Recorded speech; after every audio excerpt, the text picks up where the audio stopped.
always hear people say, the bigger the better. Go big or go home. Dream big, don't quit. That one sounds really familiar.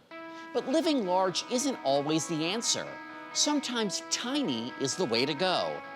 Adam Yamaguchi explains.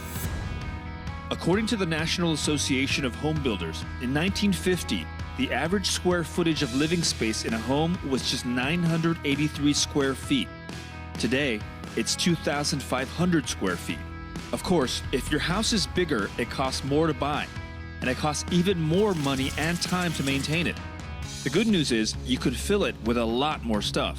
But there's a movement by some people to get back to a simpler life, and one way to do that is to scale down and live in a tiny house.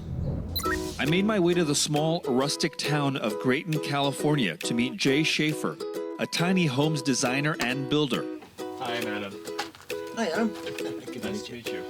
Good, come on in. This is my current home. I've actually had this one for like 3 years now. Oh, wow.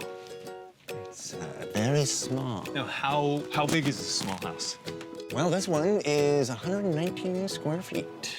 It's like a closet-sized house. Yeah, it's actually smaller than some people's closets. Oh, wow. So we just landed into the kitchen 2 steps in from the porch. And it's like multitasking. It's Transformers. It's the kitchen. It's the entryway. You boil it down to the essentials. It's like I got a fridge, I got a sink, and I have a toaster oven under here. Just, So you have all the essentials. I do. I wanted a place where I could afford it and not have to pay for a lot of extra space and extra stuff I wasn't even using.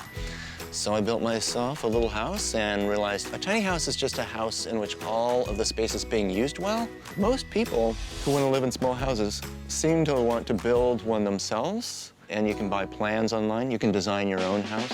Let's take a look at the rest of the house. Okay, well, here's part of it. Oh. Right away, we've got the bathroom.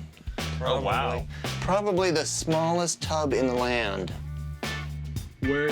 See the tub. The tub is actually the sink. The sink, the tub, the shower. It's all the same thing.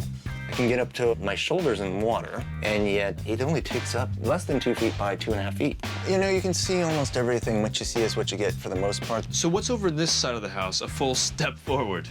Way over here, we've got my work station. I guess you could call it the office. The average person who buys a tiny house, are we talking about a single person or a small family? Mostly single people for these very small houses. Families are into it too, but usually a little bigger. I've seen families of 3 living this small. So where do you sleep?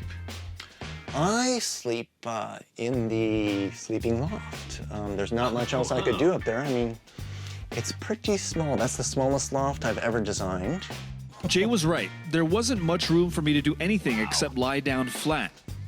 Then Jay surprised me with his next idea. You're actually thinking about adding a second bedroom to this house? Yeah, and it'll be a little bit bigger than that bedroom because it'll just be sitting on these sort of shelf things.